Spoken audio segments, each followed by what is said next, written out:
Merci de votre fidélité légendaire et bienvenue à votre chaîne La Vérité qui affranchit TV du ministère Gloire pour Christ. C'est une émission chrétienne qui a pour but et l'objectif d'éclairer l'opinion provinciale, nationale ainsi qu'internationale à toutes les questions à ce qui concerne la Bible. C'est pourquoi nous vous disons encore une fois de plus, bienvenue. Et nous vous demandons d'aimer, de partager et de vous abonner à votre chaîne. Sans plus tarder, Aaron Makonga au micro qui vous parle dans cette émission. C'est pourquoi je reçois pour vous l'homme de Dieu, celui que j'appelle l'apôtre Timothée Mwasoka. C'est un homme de Dieu à qui nous recevons avec vous ensemble depuis chez vous. Bonjour et bienvenue l'homme de Dieu, apôtre Timothée Mwasoka. Bonjour frère Aaron Makonga. Ok, j'espère que vous allez bien. Oui, ça va très bien. Nous saluons aussi nos téléspectateurs. Nous allons très bien. C'est pourquoi nous vous disons bienvenue et sentez-vous à l'aise dans votre émission. Merci. Alors, comme il n'est pas seul, nous allons aussi accueillir d'autres personnes qui sont venues participer dans cette émission. Le premier est celui que j'appelle l'apôtre Idriss Makonga, à qui nous disons bonjour et bienvenue dans cette émission, l'homme de Dieu. Bonjour, pasteur Aaron Makonga. J'espère que vous allez aussi bien. Oui, ça va, tout va bien vraiment. Merci beaucoup. Nous recevons pour vous le deuxième invité, celui que j'appelle le prophète Seth Mukekwa, à qui aussi nous recevons avec honneur dans cette émission. Bonjour et bienvenue dans cette émission, l'homme de Dieu. Bonjour les jeunes pasteurs. J'espère que tout va bien chez vous. Tout va bien par la grâce de Dieu, merci. Très bien. Nous recevons le troisième invité, celui que j'appelle le frère Gabriel Kioni, aussi à qui nous disons bonjour et bienvenue dans cette émission. Bonjour, pasteur Aaron. J'espère que vous allez bien. Nous tenons par la grâce de Dieu. Vraiment. Alors, nous revenons. Aujourd'hui, nous allons parler sur un thème très biblique qui va essayer un peu de clarifier les zones d'ombre que nous voyons par-ci, par-là. Alors, notre thème du jour nous dit ceci. Alors, c'est une question que je vais adresser à l'apôtre Timothée. Nous voyons bien dans la Bible, il y a un homme de Dieu très puissant que Dieu a utilisé. Alors, nous voulons savoir, est-ce que l'apôtre Paul était-il possédé par un démon? Et la deuxième question est de savoir, est-ce que l'apôtre Paul était-il bossu? Selon 2 Corinthiens chapitre 12, le verset 7, nous prouve à suffisance que l'apôtre Paul avait un démon et l'apôtre Paul était bossu. Est-ce c'est vrai ou bien? Merci frère Aaron. Je suis très content d'être dans cette émission. Nous allons d'abord lire les versets en question. 2 Corinthiens chapitre 12, le verset 7. 2 Corinthiens chapitre 12, le verset 7, nous lisons, il est écrit. Oui. Et pour que je ne sois pas enflé d'orgueil, à cause de l'excellence de ces révélations, il m'a été mis une écharde dans la chair, un ange de Satan pour me souffleter et m'empêcher de m'enorgueillir. Merci. Je pense que tout le monde a suivi la lecture. Je vais répéter. L'apôtre Paul dit, et pour que je ne sois pas enflé d'orgueil, à cause de l'excellence de ses révélations, il m'a été mis une écharpe dans la chair, virgule, un ange de Satan pour me souffleter et m'empêcher de m'enorgueillir. Ces passages, si quelqu'un est ignorant, il va dire que Paul était possédé par un démon. Tu sais ce que dit le verset? Non, ce n'est pas ce que dit le verset. Nous allons vous dire ce que nous enseigne le verset. Si quelqu'un est dans l'ignorance, il va dire que Paul était possédé. Il va dire que Paul était bossu. Vu que c'est même le thème, nous allons parcourir la Bible ainsi que quelques mots de dictionnaire pour éclairer les gens qui nous suivent. Je vais d'abord commencer par dire ceci. Si Paul était possédé par un démon, c'est qu'on peut être un enfant de Dieu et qu'on est démoniaque. Parce qu'être possédé par un démon nous donne la qualification de démoniaque. En d'autres termes, vous dites, Paul était un démoniaque. On ne peut pas être enfant de Dieu puis avoir un démon. Non. Maintenant, lorsque vous avez un démon en vous et que vous êtes enfant de Dieu, par quoi vous êtes enfant de Dieu? Par le démon qui habite en vous ou bien par l'Esprit de Dieu qui est en vous? Parce que la Bible me dit, celui qui n'a pas l'Esprit de Christ, il ne lui appartient pas. Et fils de Dieu, que celui qui est conduit par l'Esprit de Christ. Il y a quelqu'un qui est conduit par les démons, c'est un démoniaque. Au lieu d'être le fils du démon, mais il devient le fils de Dieu. Et aussi, nous qui avons des assemblées, devons commencer à dire ceci. Notre apôtre démoniaque, l'apôtre des païens, il nous a écrit dans Romains chapitre, par exemple, 10, chapitre 5.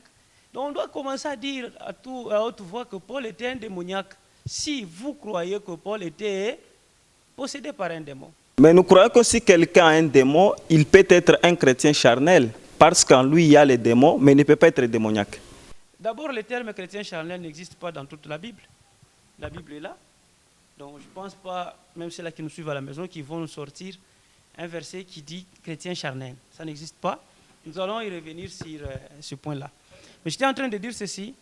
Si Paul était possédé par un démon, est-ce que réellement il serait serviteur de Dieu? Comment tu peux être un serviteur de Dieu, tu es possédé par un démon? Tu seras conduit par la pensée démoniaque. Tu seras le temple du Saint-Esprit ou le temple du démon. Alors si les démons et le Saint-Esprit peuvent habiter dans l'apôtre Paul, dans les chrétiens, maintenant il est le temple de qui? Ce sont des questions que nous devons d'abord nous poser nous-mêmes, sans d'abord vérifier les Écritures. L'apôtre Paul a écrit beaucoup de lettres dans la Bible qui aujourd'hui nous conduisent dans les assemblées afin de nous perfectionner devant Dieu.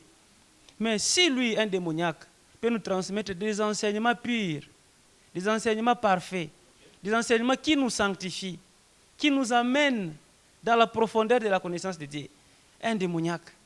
Mais cela m'étonne qu'un démoniaque soit au service de Dieu pour sanctifier les autres. Ça, c'est un mensonge. Mais moi, je vais vous donner d'abord une écriture où l'apôtre Pierre est en train de nous dire que si vous trouvez des gens en train de tordre le sens des écritures bibliques ou de l'œuvre de l'apôtre Paul, c'est que ces personnes-là sont ignorantes. Si pas l'ignorance aussi, et il y a celles aussi qui sont mal affermies. C'est dans 2 Pierre, le chapitre 3, au verset 15 jusqu'au 16e. Nous allons voir ce que l'apôtre Pierre dit. Alors, nous lisons 2 Pierre chapitre 3 Oui. et le verset 15, il est écrit. Oui. Croyez que la patience de notre Seigneur est votre salut. Il dit, nous devons croire que Ok. la patience de Dieu est notre salut. C'est-à-dire que lorsque tu es dans le péché et que tu n'es pas encore mort, tu es encore en vie, tu vis comme il faut sur la terre, Ok. sache que la patience de Dieu là, un jour, Dieu va mettre fin à sa patience Ok. et quand tu seras mort, tu vas te perdre. C'est ce que l'apôtre Pierre est en train d'expliquer. Très bien. Continue en disant ça. Comme notre bien-aimé frère Paul vous l'a aussi écrit. Tu vois, quelqu'un comme Pierre, qui son ombre pouvait chasser des démons, mais il appelle Paul son frère bien-aimé. Au lieu de dire comme notre démoniaque apôtre Paul, parce qu'il était possédé, il avait un démon en lui.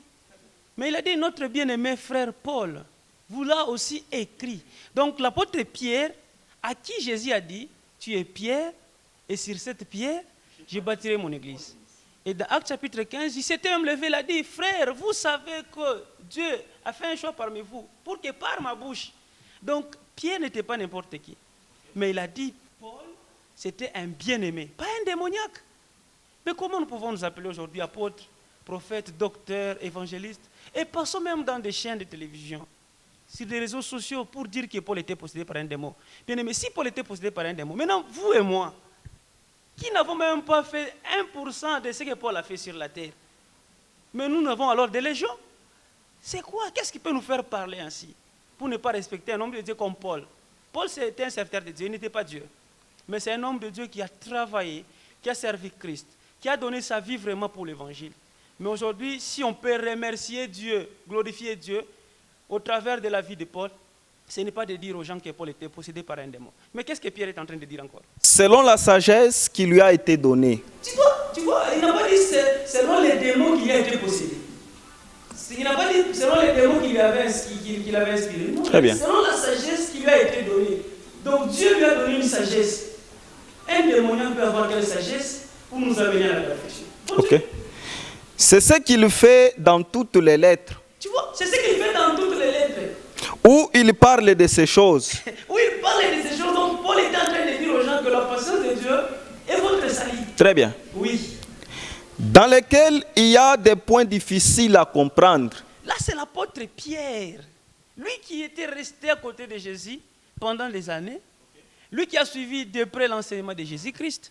Mais il parvient à dire à l'Église que lorsque Paul est en train d'écrire, lorsque Paul enseigne, il y a des points que lui, Paul écrit, qui sont difficiles à comprendre. C'est que vous voyez déjà que, vous allez comprendre ensemble avec moi que dans 2 Corinthiens chapitre 12, le verset 7, ceux qui disent que Paul était possédé par un démon sont des gens qui n'ont pas compris ce que Paul était en train de dire là-bas. C'est ce que Pierre est en train de dire dans 2 Pierre chapitre 3. Il dit, où il y a des points difficiles à comprendre. Dont les personnes ignorantes et mal affermies tordent l'essence. C'est ça le problème.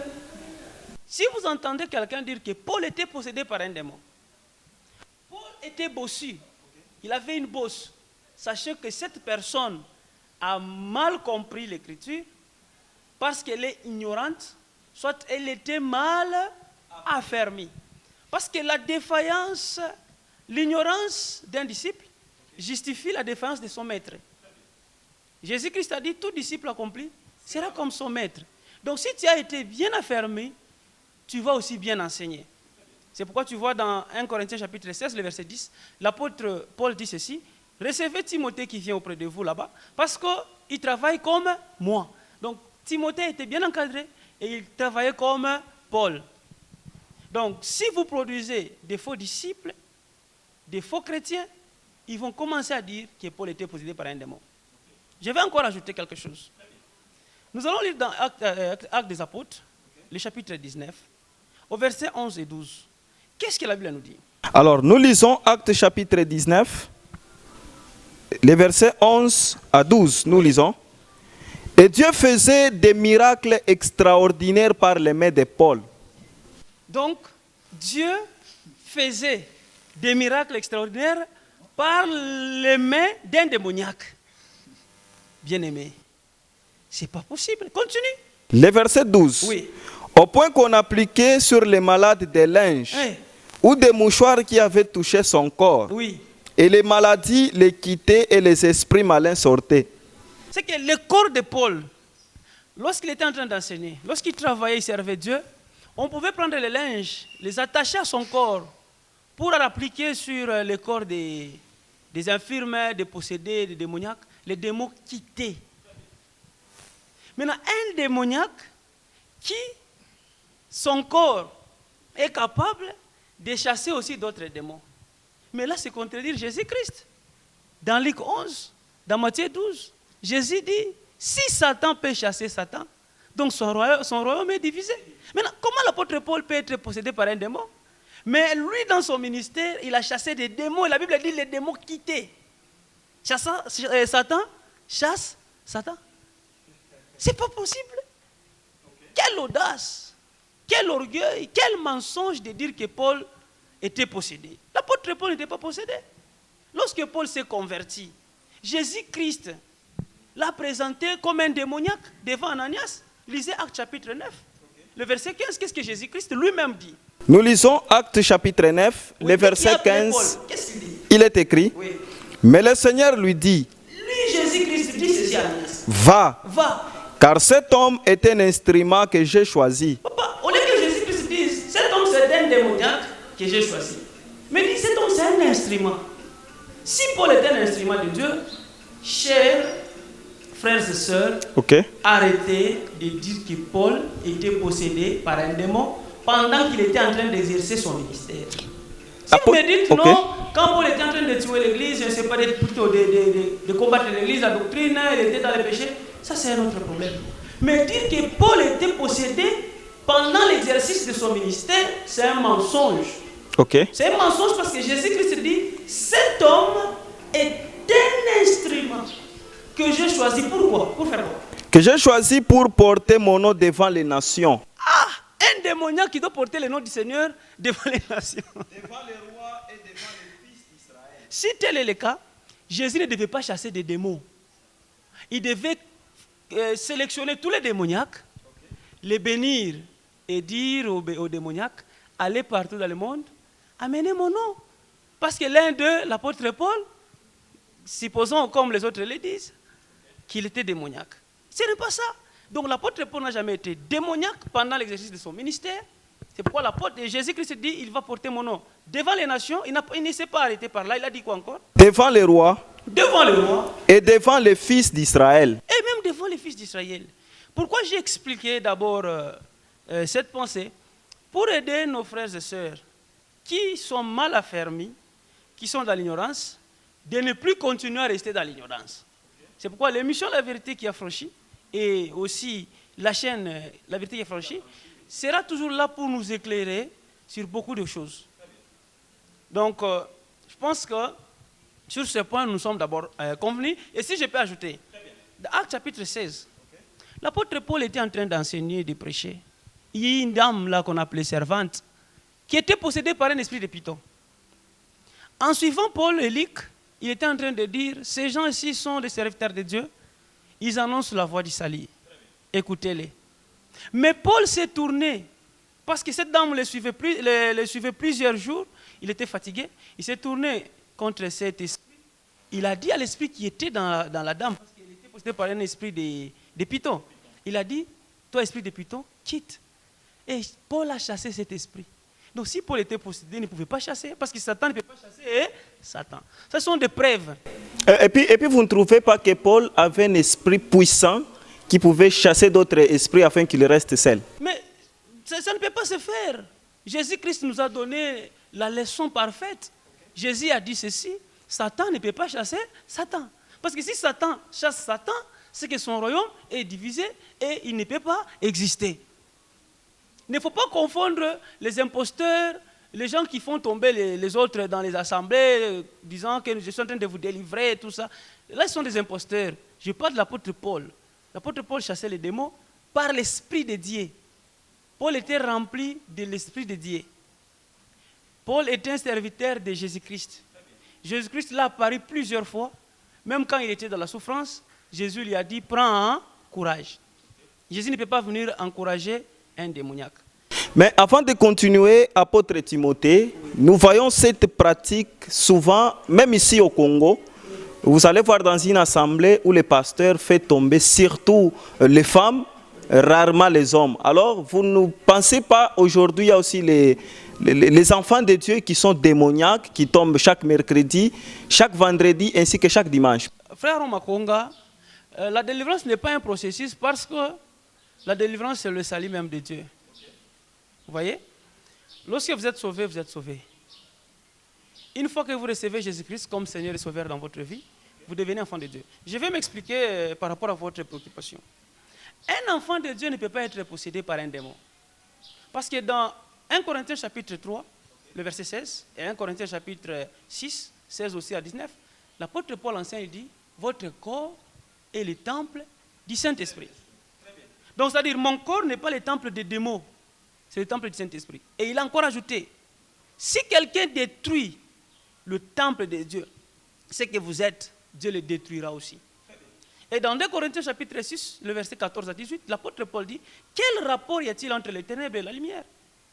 Comment est-ce que la lumière qui est Dieu, qui est le Saint-Esprit, et les ténèbres qui est le diable et les démons, peuvent habiter dans une personne, vivre ensemble dans un homme, il est à l'aise, il se dit pasteur, il se dit chrétien, c'est faux. La Bible elle-même dit ceci, quel rapport y a-t-il entre Christ et Bélial? Bélial c'est Satan. Il n'y a pas de rapport, ils ne peuvent pas habiter dans un seul corps. Et si je peux aller très loin dans 1 Corinthiens, dans 1 Jean chapitre 3, le verset 8 jusqu'à 10, au verset 8 il dit ceci, celui qui pêche est du diable. Car le diable pêche dès le commencement. Mais le Fils de Dieu apparaît afin de détruire les œuvres du diable. Là c'est Jésus-Christ. Et il a dit encore, celui qui est de Dieu ne pêche pas. Et il ne peut les pouvoirs-là, il n'a plus de ces pouvoirs de péché. Il ne peut pécher parce qu'il est né de Dieu. Et c'est par là que se font reconnaître les enfants de Dieu et les enfants du diable. C'est que les enfants de Dieu ne pêchent pas. Les enfants de Dieu ne sont pas dans le péché, ils sont dans la sainteté, ils sont dans la sanctification, ils mènent une vie conforme à la parole de Dieu. Ils sont des gens qui respectent Dieu, qui vivent selon la volonté de Dieu. Mais les enfants du diable sont des gens qui vivent dans le péché. Les gens qui ne connaissent pas Dieu. Ils peuvent connaître Dieu par la bouche, mais leurs œuvres est contraire à ce que Dieu veut. Vous voyez? Maintenant, dans 1 Jean chapitre 5, le verset 18, ensemble avec moi, vous êtes lecteurs, la Bible dit ceci: celui qui est né de Dieu ne pêche pas, il se garde lui-même et les malins ne le touchent pas. Si un enfant de Dieu ne pêche pas, il se garde lui-même, comment les malins vont les toucher? Donc si vous êtes touché par un démon, par le diable, aujourd'hui, je précise bien, aujourd'hui, au temps de la Nouvelle Alliance, aujourd'hui, au temps de l'Église, au temps de Jésus-Christ, sachez que vous n'êtes pas un enfant de Dieu. Parce qu'être enfant de Dieu, ce n'est pas citer seulement le nom de Jésus-Christ. Ce n'est pas seulement voir la Bible. Ce n'est pas aller dans une assemblée qu'on appelle chrétienne qu'on est enfant de Dieu. Être enfant de Dieu, c'est une question individuelle, une relation personnelle avec Dieu. Parce que la Bible dit dans Jean chapitre 1, à tous ceux qui l'ont reçu, elle leur a donné le pouvoir de devenir enfants de Dieu. Lesquels sont nés, non de la volonté de la chair, ni de quoi, mais de la volonté de Dieu. Vous comprenez? Donc un enfant de Dieu ne peut pas être possédé par un démon. Parce qu'un enfant de Dieu ne pêche pas. Si quelqu'un dit le contraire, il peut me sortir un enfant de Dieu de Matthieu, Apocalypse, qui était possédé par un démon, qui est resté enfant de Dieu.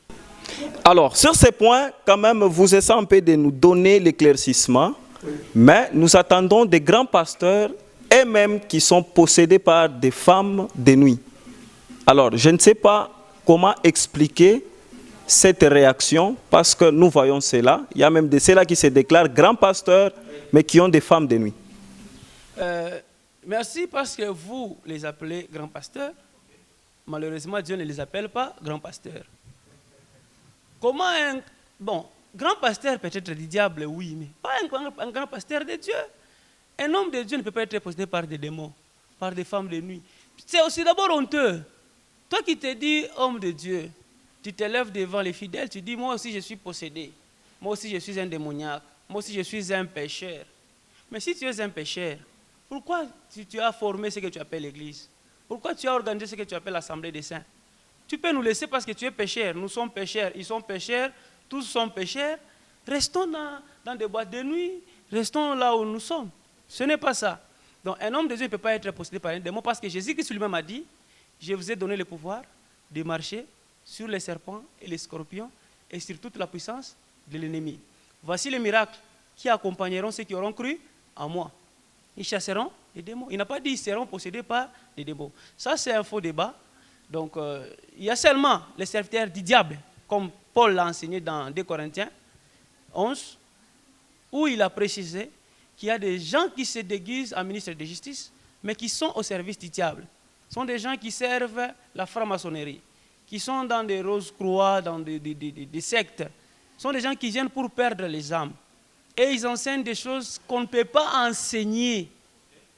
Comme tu as dit là, ils font tomber les autres avec des gestes là maléfiques, démoniaques. Or que tomber dans une assemblée, ce n'est pas ça, être délivré.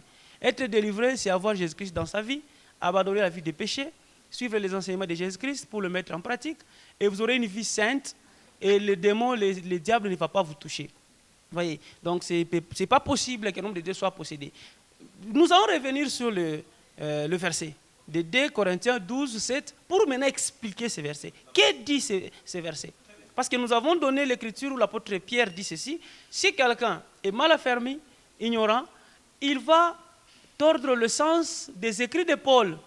Maintenant, nous allons expliquer 2 Corinthiens 12, 7 à ceux-là qui nous suivent, pour qu'ils comprennent que Paul n'était pas possédé par un démon et Paul n'était pas bossu. Paul n'était pas bossu. Bien qu'il y a des versets bibliques que les gens prennent avec leur ignorance pour mal interpréter. C'est ça. Merci beaucoup, apôtre Timothée. Comme nous continuons dans cette émission, alors avant de prendre d'autres réactions, alors nous voulons passer à un deuxième point, comme c'était une question. Est-ce que Paul était-il bossu, vrai ou faux? C'est faux, Je veux qu'on aille directement dans 2 Corinthiens 12 pour expliquer. Parce que je répondais d'abord à votre question pour expliciter à nos téléspectateurs que tu ne peux pas être un chrétien possédé par des démons. Même si les démons parlent par toi, sache que tu n'as jamais eu le Saint-Esprit. Tu dois chercher le véritable Jésus pour être sauvé. Mais là, vous nous mettez dans la confusion. Pas dans la confusion, je vous mets dans la vérité. Parce que nous voyons aujourd'hui une grand-mère incarnée dans une personne. Ce sont des jeux du diable. Vous pouvez me donner un verset biblique d'un enfant de Dieu, d'un apôtre, en qui les démons parlaient? Non.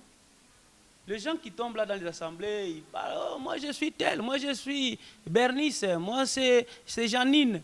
Un démon qui s'appelle Janine. Est-ce que vous êtes sérieux? Il y a seulement des magiciens qui jouent avec votre pensée. Parce que vous ne voulez pas, vous n'aimez pas la lecture biblique. Vous n'aimez pas Dieu. Comment vous allez connaître la vérité? Vous voyez? Maintenant, dans 2 Corinthiens chapitre 12, le verset 7, on va expliquer ce verset. L'apôtre Paul dit, je vais commencer à partir du verset 6, si vous voulez même au verset 1, parce que les gens comprennent très mal les Écritures. Mais je vais d'abord lire le verset problématique pour les autres. 6 et 7. Si je voulais me glorifier, c'est Paul qui parle, je ne serais pas un insensé, car je dirais la vérité. Mais je m'en abstiens. Donc Paul pouvait se glorifier sur certains sujets, mais il s'était abstenu. Afin que personne n'ait à mon sujet une opinion supérieure à ce qu'il voit en moi ou à ce qu'il entend de moi. Donc il y a certains sujets que Paul n'a pas voulu parler à l'Église. Il y a certains témoignages que Paul n'a pas voulu donner à l'Église, de peur que certaines personnes ne puissent prendre ces témoignages, comprendre mal ces témoignages et faire de Paul un Christ, faire de Paul un messager, faire de Paul je ne sais pas qui. Parce que Paul, dans sa manière de servir le Seigneur, il a servi le Seigneur comme Christ.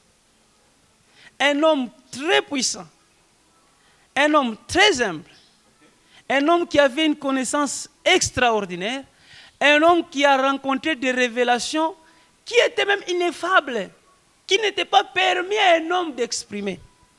Mais pour garder la foi des autres, il a dit, certains témoignages je ne peux pas donner à l'Église. Même si j'ai donné, je ne serai pas insensé, je dirai la vérité, mais pour que les autres ne puissent pas prendre de ces témoignages pour dire, tu vois, Paul c'est Christ manifesté en chair, il a refusé de faire ça. C'est ainsi qu'au verset 7, il dit, et pour que je ne sois pas enflé d'orgueil. Tu vois comment Paul est en train de dire? Il explique d'abord ce qu'il était, ce qu'il pouvait faire. Donc il était d'abord un homme extraordinaire, un homme qui avait une grâce extraordinaire, qui avait des témoignages, il avait une expérience personnelle avec Dieu, mais il dit, je m'en abstiens de dire tout ce que j'ai entendu ou tout ce que je vis, pour que d'autres personnes ne puissent pas prendre de ces témoignages pour en faire une doctrine. Pour peut-être... Je vais y revenir, il y a quelque chose qui m'est venu en tête. L'apôtre Paul et son frère et son ami, ils sont arrivés à un endroit, ils ont fait des miracles. Même là où, quand il était arrêté, il était prisonnier, dans leur déplacement, il y a le serpent qui l'avait mordu. Les gens ont entendu à ce qu'il puisse mourir, mais il n'était pas mort. Après, ils ont changé le langage. Ils ont voulu surnommer Paul et son frère, ils ont voulu les appeler, je ne sais pas, par d'autres noms, même les adorer. Mais Paul a refusé. Tu vois? Donc il y a certaines choses que Paul pouvait faire facilement. Quelqu'un qui n'est pas fermé va adorer Paul. C'est ainsi que Paul dit ceci, pour que je ne sois pas enflé d'orgueil. L'orgueil, c'est le fruit du diable. Maintenant, si Paul était possédé par un démon, comment un démon peut aider à Paul à ne pas être orgueilleux? Le diable veut à ce que nous soyons désorgueillés. Le diable veut à ce que nous soyons dans le péché. Mais, ici, il dit pour que je ne sois pas en fait d'orgueil. Donc, le diable maintenant est en train de servir, ou bien les démons servent maintenant Dieu pour empêcher les hommes à ne pas être orgueilleux. Non. Pour que je ne sois pas en fait d'orgueil, à cause de l'excellence de ces révélations. Tu vois que Paul est en train de lier l'orgueil et la connaissance. Il dit, j'ai eu des révélations et même une excellence de révélation. Mais pour que je ne sois pas enflé d'orgueil, il continue maintenant en disant ceci. Il m'a été mis une écharpe dans la chair. C'est là où il y a un problème. Oui. Qui lui a mis cette écharpe dans la chair? Pour qu'il ne soit pas enflé d'orgueil à cause de l'excellence de ses révélations. C'est Dieu lui-même. C'est Dieu qui a mis dans Paul cette écharde pour que Paul ne puisse pas être enflé d'orgueil. Parce qu'il était un serviteur de Dieu. Il devait rester saint, pur, irréprochable. Il dit, il m'a été mis une écharpe dans la chair pour qu'il ne soit pas enflé d'orgueil. Écoutez, la suite, on dit, une écharpe dans la chair, virgule, un ange de Satan pour me souffleter et m'empêcher de m'enorgueillir. Donc un ange de Satan, un démon, comme les autres disent, commence maintenant à empêcher les gens à ne pas s'enorgueillir. C'est-à-dire le diable travaille maintenant pour l'humilité. C'est compliqué. Vous voyez? Mais ici maintenant Paul est en train de nous dire quoi? Une écharpe, c'est quoi? C'est ça le problème. On va commencer par là. On va entrer dans le dictionnaire. Il dit, il m'a été mis une écharde. Cette écharde, c'est ce que d'autres appellent bosse. Pour dire que Paul était bossu. C'est un mensonge. L'écharde n'est pas synonyme de bosse, ni le contraire. Vous allez entrer dans le dictionnaire, écrivez écharde, nous allons lire et nos téléspectateurs vont comprendre. Vous savez, même les théologies que vous suivez là, s'ils sont des théologies qui sont basées sur l'amour de l'argent, vous serez des serviteurs du diable, des fanfarons, des gens qui ne connaissent rien, mais qui prennent seulement les Écritures pour les expliquer. Et ils se contredisent sans se rendre compte. Lis écharde, qu'est-ce que signifie écharde? Écharde, nous lisons. Oui. Première définition. Oui. Piquant de charbon ou petit éclat piquant. Tu peux lire directement la deuxième définition pour aller rapidement. Figurant ceci. Oui. Embarras, souvenir douloureux. Tu vois, c'est même la pensée que Paul est en train de dire ici. Donc Paul était dans l'embarras, qui vient du verbe embarrasser. Vous pouvez encore lire le verbe embarrasser. Ils vont comprendre que le char d'ici, c'est l'embarras. C'est être embarrassé. Maintenant, embarrassé veut dire quoi? Embarrassé veut dire ceci. Oui. Première définition. Oui. Arrêté. Arrêter. Gêné par un obstacle. Un obstacle. Deuxième définition. Oui. Priver quelqu'un, quelque chose de la liberté du mouvement. C'est ça, continue. Troisième définition. Oui. Mettre en peine. Oui. Troubler. C'est ça. L'apôtre Paul, il avait des révélations. Il avait la connaissance extraordinaire, mais Dieu ne lui avait pas permis d'aller partout où il voulait, où il désirerait aller, démontrer cette connaissance. Dieu les limitait toujours. Vous comprenez? C'est la permission de Dieu. Dieu permettait à ce que Paul soit limité dans l'annonce de l'évangile. Si vous lisez dans les Écritures, vous trouverez même des versets où Paul voulait se rendre dans une ville, le Saint-Esprit lui dit, tu n'iras pas. L'Esprit de Jésus l'empêche d'aller. Donc, pour qu'il travaille aussi, qu'il ne dise pas, non, pour qu'il sente qu'il a des limites. C'est pourquoi il dit, il m'a été mis une écharpe. J'ai des révélations, mais pour donner ces révélations, ces connaissances, il y a même des fois, Dieu me dit, tu ne peux pas parler. Il sentait cette souffrance. Donc, en dehors d'abord de la souffrance charnelle qui vivait dans son mystère, Dieu d'abord était en train de le limiter. Maintenant, nous allons expliquer cet ange de Satan, c'est qui? C'est ça le mal avec l'incompréhension des gens. L'apôtre Paul, quand il parle, dans 1 Corinthiens chapitre 2, 13, il dit, nous parlons avec un langage spirituel pour les choses spirituelles. Lorsque Jésus-Christ a parlé, on va d'abord y aller. Ici, qu'est-ce qu'il est en train de dire? Il dit, il m'a été mis une écharpe. Nous avons dit, l'écharpe, c'est l'embarras, être embarrassé. C'est qu'il était dans la souffrance. Continue la suite du verset, tu vas voir.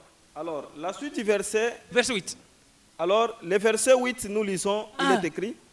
3 fois j'ai prié le Seigneur de l'éloigner de moi. Tu vois, si c'était un démon qui était en lui, et que le diable avait mis ce démon en lui, il ne pouvait pas aller vers le Seigneur pour dire, Seigneur, je veux que cette écharpe puisse s'éloigner de moi. Il devait seulement commencer à combattre maintenant les diables. Il devait dire, diable, laisse-moi, les démons, laissez-moi. Il pouvait même écrire des requêtes aux églises. Oh, église de Corinthe, s'il vous plaît, je suis possédé par un démon. Intercédez pour moi, pour que je sois délivré. Mais beaucoup de requêtes de Paul, il dit, priez pour moi, afin que Dieu puisse m'ouvrir une porte pour l'annonce de l'évangile. Priez pour moi, dans les chaînes où je suis, pour que je vienne vous enseigner. C'était ça le souci de Paul. Ce n'était pas qu'il soit délivré par un démon. C'est ainsi que, comme Paul avait la connaissance de Dieu, il a compris que les chardes, c'est Dieu qui l'avait mis dans sa chair. C'est ainsi qu'il est allé toujours vers le Seigneur, lui qui avait mis cette charge dans la chair, pour dire, Seigneur, éloigne cette charge de moi. 3 fois. Et le Seigneur lui a dit quoi? Le verset 9. Oui. Et il m'a dit, Oui. ma grâce te suffit, Oui. car ma puissance s'accomplit dans la faiblesse. Tu vois, ma puissance s'accomplit dans la faiblesse. C'est-à-dire, lorsque tu es faible, tu sens que tu es limité, tu te trouves dans la souffrance, dans l'impossibilité, c'est ainsi que moi je dois venir t'aider. Si toi, Paul, tu dois aller annoncer partout l'évangile, partout où tu veux, faire tout ce que tu veux, tu as tous les moyens, tu as l'argent, tu as à manger, tu n'auras plus besoin de moi. Il faut que tu sentes en toi que tu as besoin de moi. C'est pourquoi quand Dieu lui a dit, le Seigneur lui a dit, ma grâce te suffit. Donc Dieu peut dire à un démoniaque, ma grâce te suffit. Reste avec ces démons-là. Okay. Donc avoir un démon aujourd'hui, c'est devenu une grâce. Non, c'est pas ça. Mais les Satans-là, allons dans 1 Thessaloniciens 2, nous allons voir ces Satans-là. C'est qui ces Satans? L'ange de Satan. 1 Thessaloniciens chapitre 2. Le verset 10 jusqu'au 18e verset. Les gens ils doivent comprendre. Hein, dans cette émission, nous sommes là pour affranchir, pour aider les gens à comprendre la vérité. Alors, 1 Thessaloniciens chapitre 2, le Oui. verset 10, nous lisons. Oui. Vous êtes témoins, C'est Paul qui parle. Il dit, vous êtes témoins. et Dieu l'est aussi, Même Dieu aussi est témoin. que nous vous avons eu envers vous qui croyez une conduite sainte. Donc, Paul est en train de dire qu'il marchait dans la sainteté. Un démoniaque qui marche dans une conduite sainte. Un démoniaque. Okay. Juste et irréprochable. Donc, Paul, lui, il était en train de mener une vie irréprochable. Okay. Donc, tu ne peux même pas dire à Paul, ici, tu as bien péché. Il menait une vie irréprochable. Continue. Vous savez aussi que nous avons été pour chacun de vous ce qu'un père est pour ses enfants. Continue. Le verset 12. Oui. Vous exhortant, Oui. vous consolant, Oui. vous conjurant de marcher d'une manière digne de Dieu, Écoutez, un démoniaque qui peut parler comme ça. Continuez. qui vous appelle à son royaume et à sa gloire. Oui. C'est pourquoi Ah. nous rendons continuellement grâce à Dieu Oui. de ce qu'en recevant la parole de Dieu, Oui. que nous vous avons fait entendre, Oui. vous l'avez reçu, non comme la parole des hommes, Oui. mais ainsi qu'elle est véritablement comme la parole de Dieu, Oui. qui agit en vous qui croyez. Oui. Car vous, frères, Oui. vous êtes devenus les imitateurs des églises de Dieu qui sont en Jésus-Christ dans Oui. la Judée. Oui. Parce que vous aussi, vous avez souffert de la part de vos propres compatriotes. Tu vois, là où le problème commence. Ok? Il a dit, vous aussi, vous avez souffert de la part de vos propres compatriotes, des Juifs, oui. Les mêmes mots Le même mot. qu'ils ont souffert de la part des Juifs. Oui.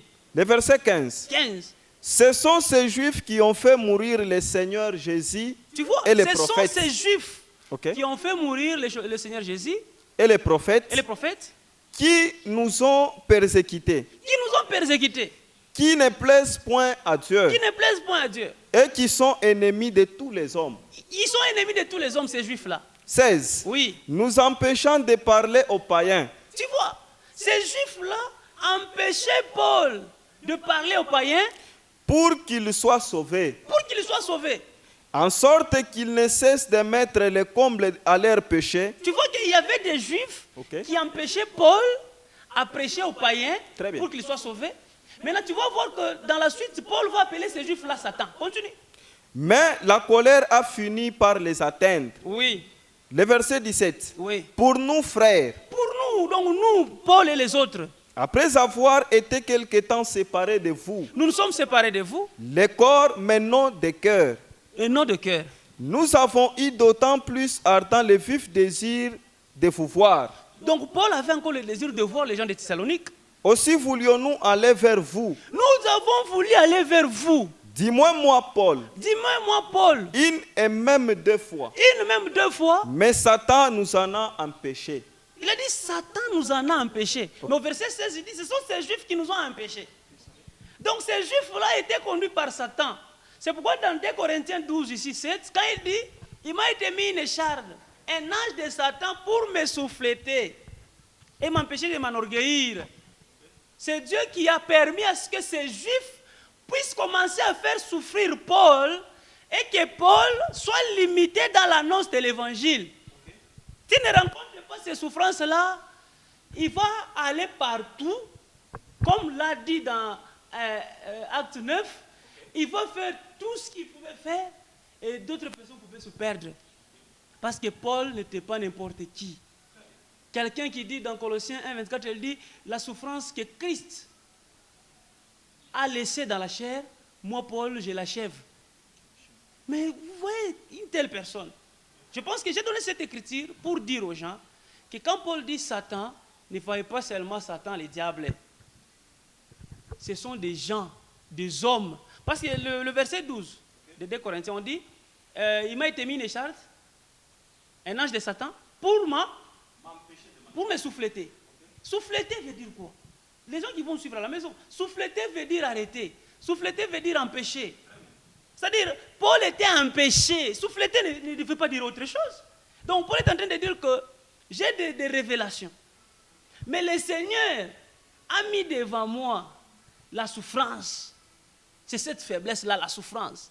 Maintenant, cette souffrance-là, j'ai beaucoup souffert et j'ai rencontré des gens qui m'ont vraiment fait souffrir. Mais je n'ai pas abandonné. Alors, j'ai prié le Seigneur pour éloigner ces gens-là. Il m'a dit, ma grâce là te suffit. Toi, tu as la grâce, même si tu souffres, continue. Ça, c'est l'accomplissement de son appel. Je vous laisse d'abord la parole. Ok, S'il y a des merci. questions et autres, je vais continuer. Merci beaucoup, apôtre Timothée. Nous disons merci à tous les téléspectateurs, téléspectatrices, vous qui nous suivez. Oui. C'est pourquoi nous allons prendre certaines réactions de la part de nos participants qui sont venus aussi participer dans cette émission, ainsi que poser certaines questions à l'apôtre Timothée. Nous commençons avec le prophète Seth Mukekwa. Vous avez la parole. Merci beaucoup, Pasteur Aaron. J'ai 2 questions. Je ne sais pas comment je peux procéder pour les poser. Oui, la première est celle-ci.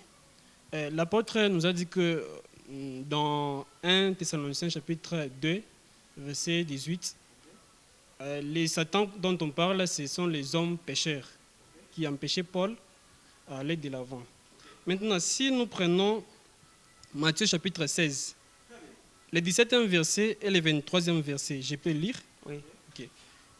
Jésus, reprenant la parole, lui dit, « Tu es heureux, Simon, fils de Jonas, car ce ne sont pas la chair et le sang qui t'ont révélé cela, mais c'est mon Père qui est dans les cieux. » Ici, Pierre a eu la révélation. Maintenant, verset 23, il est écrit, « Mais Jésus, se retournant, dit à Pierre, « Arrière de moi, Satan. » Il n'a pas dit au pécheur, mais il a dit à Pierre. Comment se fait-il que si Jésus a dit à Pierre, arrière de moi, Satan? Telle est ma première question. Je peux poser la deuxième? Oui, posez la deuxième. Oui, puis la il va deuxième intervenir. est dans Jean 6, 70. Ok. Je suis dans Jean chapitre 6. Jean Verset- chapitre 6, ok. Le verset 70, je lis Oui. pour vous. Il est écrit. Oui, Jésus leur répondit, Jésus lui a répondu. n'est-ce pas moi qui vous ai choisi, Oui, vous les 12, oui. et l'un de vous est un démon. Il dit, l'un de vous est un démon. Maintenant, lisez aussi Luc 10, 18 à 19. Alors, nous lisons Luc chapitre 10, Oui, le verset 18. oui, Jésus leur dit, oui. je voyais Satan tomber du ciel comme un Oui, là, je éclair. peux paraphraser. Là, c'est quand Jésus avait envoyé les 70 disciples. Ok, Maintenant, dans Matthieu 10, là aussi, il avait envoyé les 12 disciples. très bien. Comment se fait-il que parmi les 12, Judas était là, Comme démon. maintenant, comme démon? Maintenant, dans Jean chapitre 6, on l'appelle démon par Jésus lui-même. L'un de vous est un démon. Pierre aussi Comment Satan. se fait-il que Dieu peut envoyer des démons d'aller faire son œuvre? Telles sont mes 2 questions. Pierre aussi, arrière de moi, Satan. Merci. Vous avez la parole, l'apôtre Timothée. Merci, je veux répondre à la question parce que la chaîne, c'est la vérité qui a franchi. Très bien. Je commence avec Matthieu chapitre 16. Jésus félicite Pierre après que Pierre ait une révélation de ce qu'était Jésus. Il dit, cette révélation, c'est mon Père qui te l'a donnée. Après, Pierre a appelé Jésus-Christ à côté pour lui dire, tu ne dois pas mourir. Vous voyez? Parce que Jésus était venu sur la terre pour mourir, afin que les hommes soient sauvés, afin que les hommes soient perfectionnés, afin que le péché soit ôté. Mais lui, Pierre lui dit, tu ne vas pas mourir. Maintenant, comme Pierre parlait, vous allez retourner dans le même chapitre là, de Matthieu 16. Pierre a dit à Jésus, non, et puis il est réprimandé. Il dit, non, que cela ne plaise à Dieu, tu ne dois pas mourir.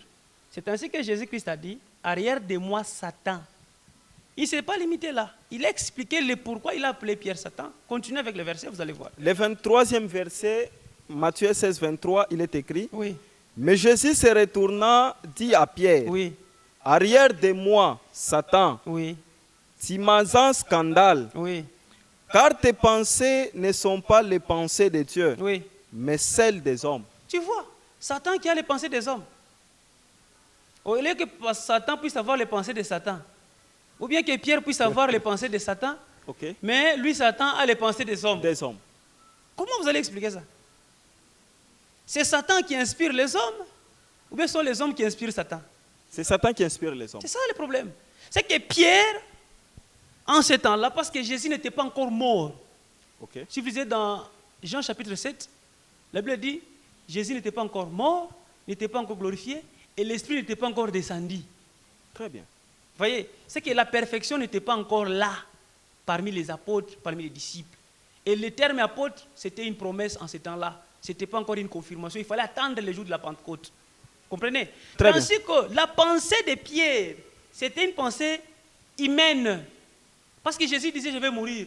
En tant qu'homme, il a eu pitié. Il a dit, Jésus n'a pas dit pensée du diable, non. Il a dit pensée des hommes. Il dit, il va mourir, il va nous laisser. Comment on va encore manger? Mais les miracles. Jésus a dit, ce sont les pensées des hommes. Arrière de moi, Satan. Quand il dit arrière de moi, Satan, j'ai aimé, Jésus, la Bible dit, il parlait en parabole. Très bien. C'était difficile de comprendre. C'est comme Pierre, comme Paul, je dis. Jésus parlait en parabole. Il faut comprendre. Jésus ne dit pas que Pierre est un démon. Il a dit seulement que toi, Pierre, tu as la pensée des hommes. Mais il dit maintenant à Satan, arrière de moi, Satan. Ah bon? Mais c'est ça. Parce que si Jésus va écouter cette pensée des hommes, facilement Satan sera glorifié.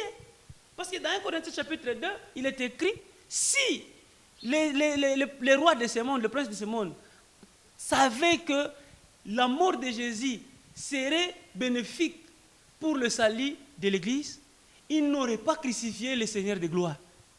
Ok. Donc même Satan ne savait pas que la mort de Jésus, c'est pour nous une bénédiction. Alors, comme Jésus, c'était un secret, et que Pierre maintenant voulait dire à Jésus, il ne faut pas mourir. Il dit, Satan va se saisir de cette pensée des hommes. Si moi je pouvais accepter ça. C'est quoi il dit? Arrière de moi, Satan. Là, il parle à Satan. Ok. Mais à Pierre, il dit, tu as la pensée des hommes. Des hommes. Maintenant, avec Judas. Judas. Avec Judas. Jésus qui envoie un démon. Non, écoutez bien ce que Jésus dit. Jésus, dans Jean chapitre 6, Okay. il dit ceci. Vous les 12, ce n'est pas moi qui vous ai choisi. Il n'a pas dit, vous les démons, ce n'est pas moi qui vous ai choisi. Quand il avait choisi Judas, Judas n'était pas un voleur, Judas n'était pas un démoniaque. Ok. C'est après qu'on ait donné à Judas la charge de garder l'argent, il a commencé à voler. C'est par là qu'il est maintenant devenu un pécheur. Mais comme Jésus était venu pour sauver les pécheurs, tout ce qu'il parlait, c'est pour que Judas peut-être aussi puisse se sauver. Ok. C'est pourquoi quand il est arrivé maintenant à ce moment-là, il a dit, vous, ce n'est pas moi qui vous ai choisi, mais l'un de vous est un démon. Pourquoi il dit est un démon? Parce qu'il vivait dans les péchés. C'est pourquoi il appelait un démon. C'est-à-dire tout celui qui vit aujourd'hui dans les péchés, c'est un démon. Oui, l'expression biblique, Okay. Un démon, un enfant du diable, un fils du diable, oui. Mais quand il a dit l'un de vous est un démon, c'est parce que Judas vivait dans les péchés. Et dans le livre qu'on nous a donné là, il a envoyé chasser les démons, tout ça, ils sont revenus. Là, on n'a même pas précisé que Judas était là. C'est ce que nous devons d'abord comprendre. On dit seulement les 70, 70 sont partis. Ok.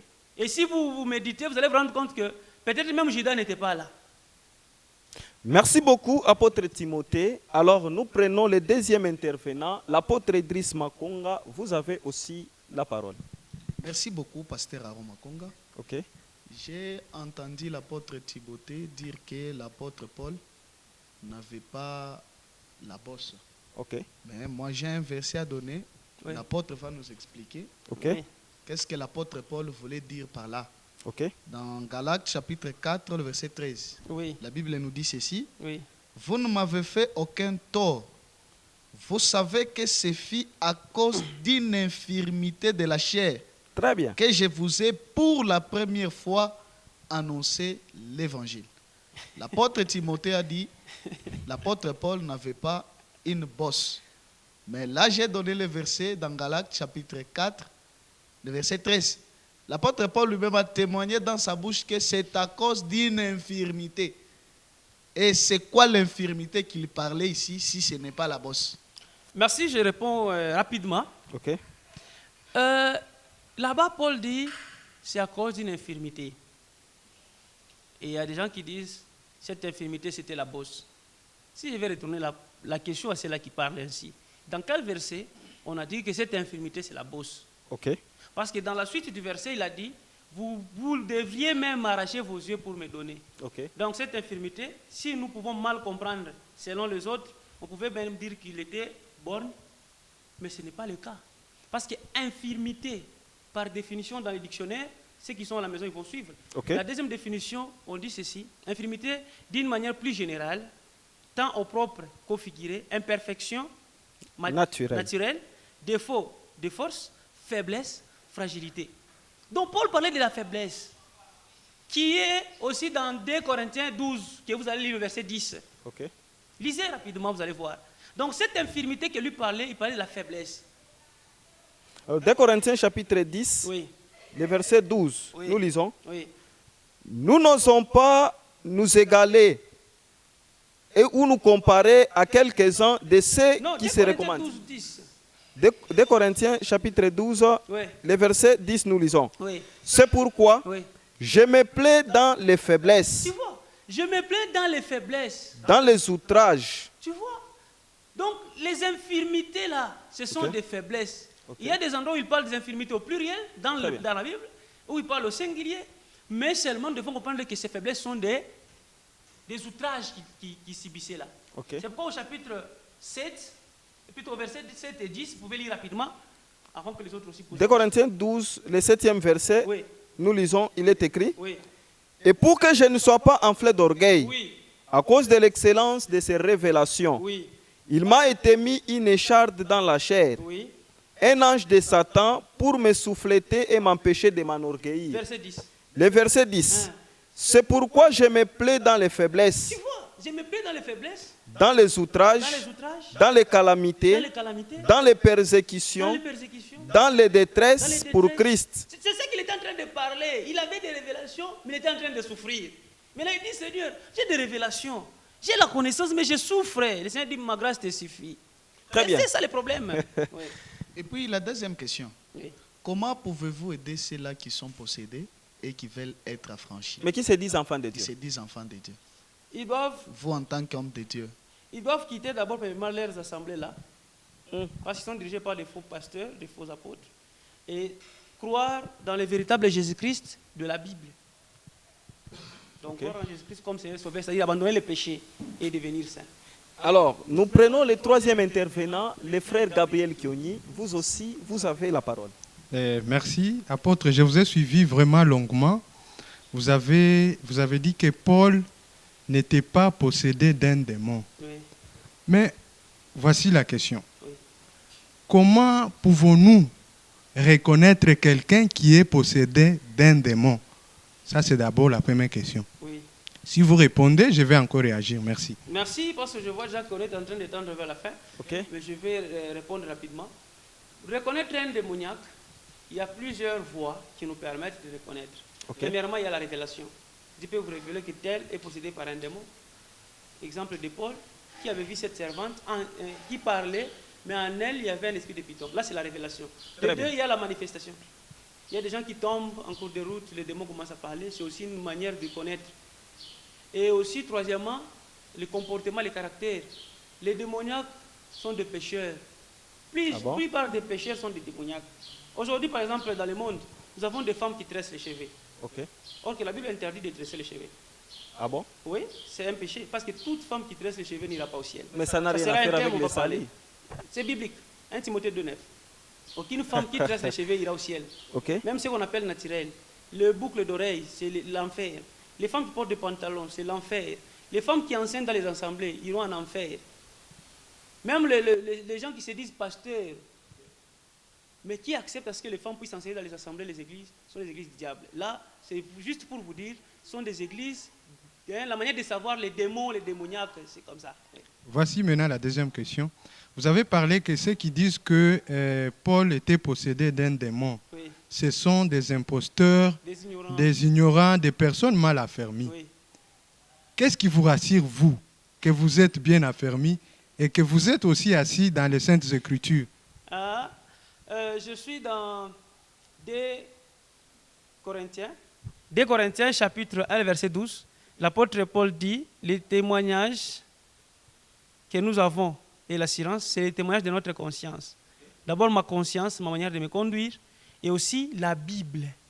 Dans 2 Corinthiens 13, 5, l'apôtre Paul dit, examinez-vous vous-même pour savoir si vous êtes dans la foi. Or, on doit s'examiner par rapport aux Écritures. L'apôtre Paul a dit, marchez selon les Écritures. Vous voyez? Donc, c'est-à-dire, c'est comme ça qu'on peut reconnaître les gens qui sont dans la vérité. Ce sont les gens qui marchent selon la Bible, pas selon la théologie. Et je voulais terminer en disant ceci. Jésus était faible. On va me lire ça dans 2 Corinthiens chapitre 13, le verset 4. Nous lisons 2 Corinthiens chapitre 13 et le 4e verset, il est écrit, Oui. car il a été crucifié à cause de sa faiblesse. Tu vois? Or que nous avons vu avec vous la définition du terme infirmité, on dit c'est faiblesse. Donc infirmité c'est faiblesse, c'est que Jésus était aussi infirme. Parce que dans 2 Corinthiens 13, 4, on dit que Jésus a été crucifié à cause de sa faiblesse. Or que c'est synonyme d'infirmité. Donc Jésus a été crucifié à cause de son infirmité. Non, ne comprenez pas comme ça la Bible. C'est pourquoi dans Jean 3, 13, on vous dit personne n'est monté au ciel. Mais dans 2 rois et 1 roi, on vous dit que Élie est monté au ciel. Le terme ciel ne signifie pas la même chose. La définition du ciel qui est dans le livre des rois où Élie est monté et la définition du ciel où Jésus dit personne n'est monté au ciel sont deux choses. Donc il ne faut pas prendre infirmité comme vous avez étudié l'anatomie et autres. Non. Le terme peut être infirmité, c'est comme la repentance. La Bible dit Dieu ne se repent pas. Mais dans Exode, on dit Dieu s'est repenti. C'est que la repentance qui est dans Exode et la repentance qui est dans Genèse sont des choses différentes. Donc il ne faut pas confondre l'infirmité de Paul qu'il parle là avec autre chose. Je pense que les gens doivent continuer à nous suivre. Nous allons continuer à vous donner vraiment une bonne leçon de la parole de Dieu. Parce qu'on va venir éclairer sur la polygamie. C'est un péché. Un chrétien ne peut pas être polygame. La polygamie. Il ne peut pas avoir plusieurs femmes. C'est un péché aujourd'hui. Et c'est écrit clairement dans la Bible. Clairement. Ah bon? Clairement. Alors, merci beaucoup. Cela était un plaisir de vous présenter cette émission. Comme vous le savez, vous devez, et nous vous demandons de vous abonner à notre chaîne La Vérité qui a franchi TV du ministère Gloire pour Christ. Comme vous venez de suivre cette émission, c'est une émission qui est là, une émission chrétienne pour vous éclairer certaines questions bibliques, en commençant par la province du Haut-Katanga, toute la République ainsi qu'à l'international. C'est pourquoi nous avons reçu pour vous l'homme de Dieu dans cette émission était l'apôtre Timothée Mwasoka, à qui nous avons dit et que nous disons encore merci beaucoup apôtre de pouvoir participer dans cette émission. Je vous en prie et je vous remercie aussi. Alors nous disons aussi merci au frère Gabriel Kioni pour votre participation dans cette émission. Merci pasteur. Sans oublier le prophète Seth Mukekwa à qui aussi nous disons merci beaucoup. Merci beaucoup, les jeunes pasteurs. J'ai aussi eu l'occasion de poser toutes mes deux questions qui étaient un peu pertinentes. Merci beaucoup. Merci beaucoup aussi à l'apôtre Idriss Makonga pour votre participation dans cette émission.